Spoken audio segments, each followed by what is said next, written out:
Syukur terindah, puji termegahnya milik Allah Subhanahu wa taala. Insyaallah kesempatan ini kita sama-sama memahami terkait tentang bagaimana ruqyah kepada anak, yang mudah-mudahan walaupun singkat pertemuan ini dapat bermanfaat untuk kita, dan insyaallah tentunya sebagai bekal sama-sama kita untuk bisa menjaga amanah yang Allah titipkan, yaitu anak. Anak adalah amanah, anugerah, titipan Allah Subhanahu wa taala. Tentu kita dianjurkan untuk menjaganya dengan sebaik-baiknya. Ketika ada seseorang yang sharing bertanya kepada kami di Peruqyah Quranic Healing International bahwasanya bagaimana menanggapi seseorang anak yang dalam artian dari sisi perubahan sikap mentalnya yang drastis, dari sisi perilakunya yang langsung berubah, yang tadinya periang, ceria, kemudian menjadi termenung, sering banyak termenung, dan tidak mau bahkan ditanya oleh seseorang, bahkan oleh orang tuanya sendiri, merasa malu ketemu dan jarang berkumpul bersama keluarga. Ini bahkan satu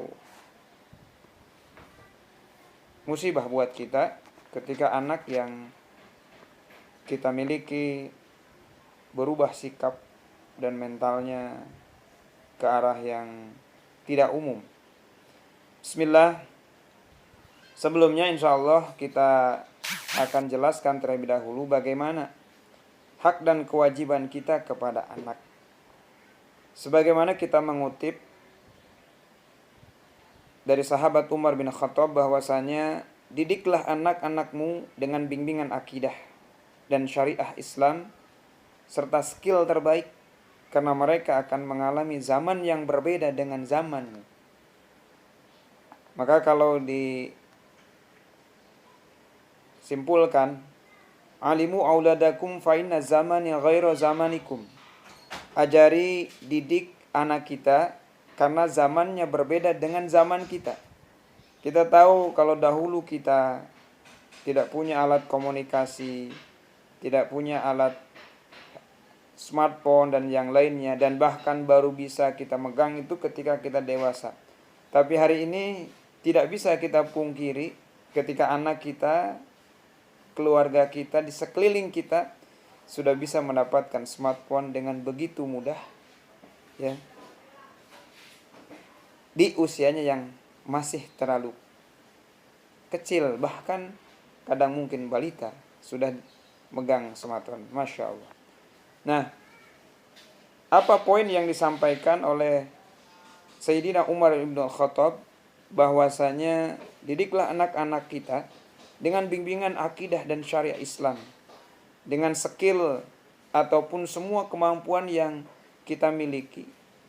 Nah, ini tentu menjadikan gambaran kepada kita bahwa pentingnya membekali anak kita, sehingga banyak yang kita lakukan sebagai orang tua, pengalaman-pengalaman yang kita lakukan, tentu kita sampaikan, kita berikan kepada anak kita, supaya apa? Supaya anak kita menjadi anak yang terbaik di masanya, generasinya. Tentunya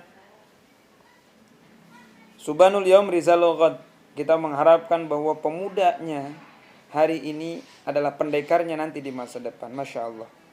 Nah, kemudian nasihat salafus soleh terkait tentang anak, bahwasanya anak-anakmu adalah cerminan dari didikan orang tuanya atau didikan kita.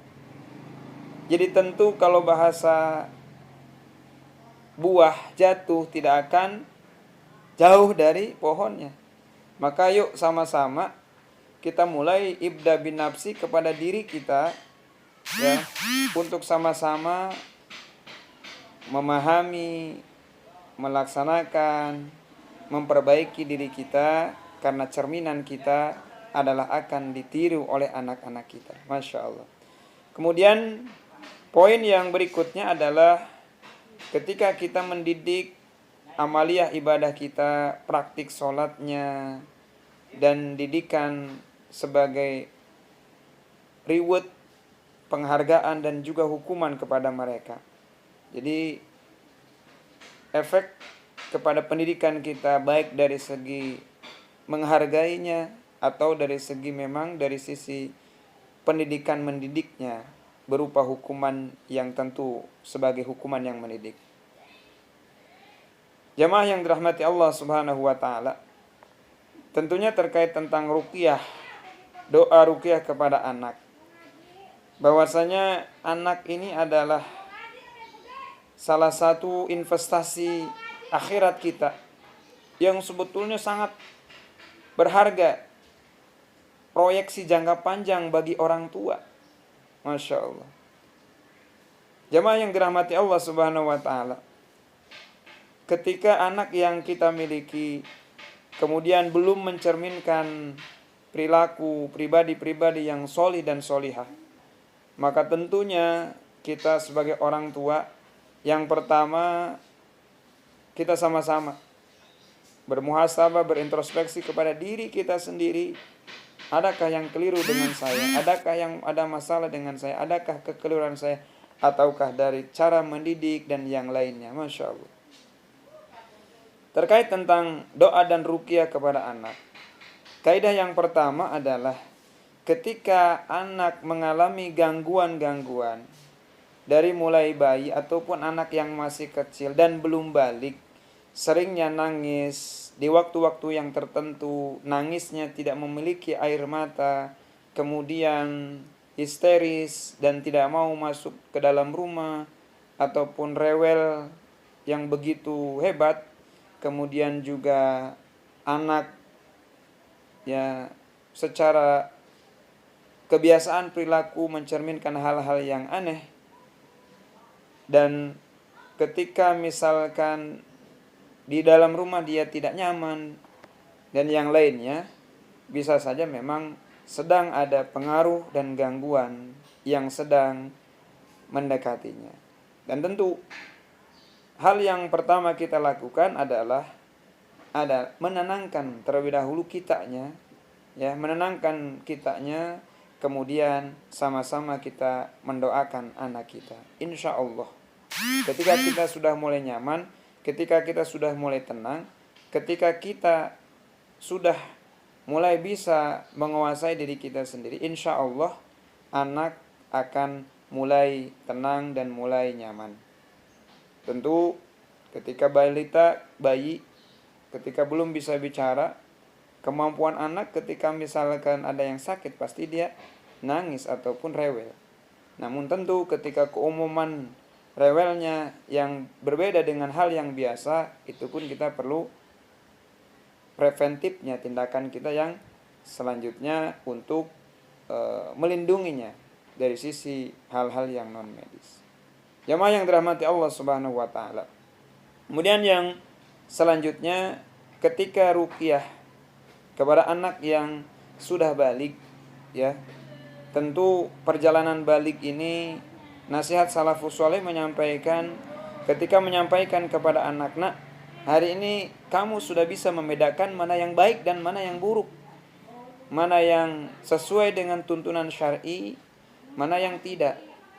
Ayahmu, ibumu, orang tuamu sudah memberikan pendidikan, pembelajaran, kau diberangkatkan, kau dipesantrenkan, kau dididik oleh guru, oleh kiai, dan yang lainnya, adalah tentu untuk bisa membedakan amalmu ketika balik, pertanggungjawabannya terhadap dirinya sendiri. Orang tua tentu mendapatkan buah doa dari anak ketika anaknya selalu berdoa menjadi anak yang soleh dan soleha.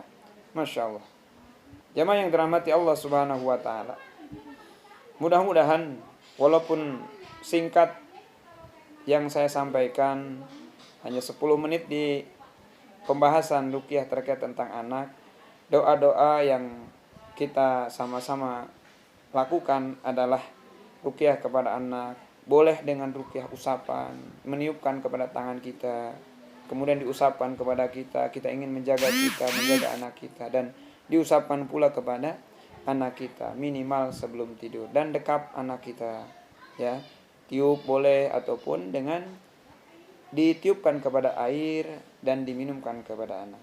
Dengan bacaan yang kita bisa, boleh dengan Al-Fatihah, An-Nas, Al-Falaq, Al-Ikhlas, dan lakukan doa perlindungan. Itu saja yang bisa disampaikan. Mudah-mudahan doa kita bersama anak kita menjadikan anak yang soleh dan soleha. Amin. Allah ya Rabbal Alamin. Ditutup. Akhirul kalam, insyaallah. Silakan untuk konsultasi, boleh PA, WA, ya, ke nomor 0895 17728961 atau ada nomor yang lain. Silahkan boleh dihubungi, dan insyaallah agenda untuk 6 September 2020 insyaallah, ya, ada agenda ruqyah masal. Silahkan hadir, yuk sama-sama di Masjid Jami Al-Muna Perum Bumi Karawang Residen A4 atau A5 di Desa Cengkong, Kecamatan Purwasari, Kabupaten Karawang, bersama tim Quranic Healing International DPD QHI Karawang, binaan narasumber peruqyah Trans 7 Ustadz Muhammad Junaidi, ketua DPP kami. Insyaallah mudah-mudahan Allah berikan kemampuan kita untuk melangkahkan kaki kita untuk bisa hadir. Assalamualaikum warahmatullahi wabarakatuh.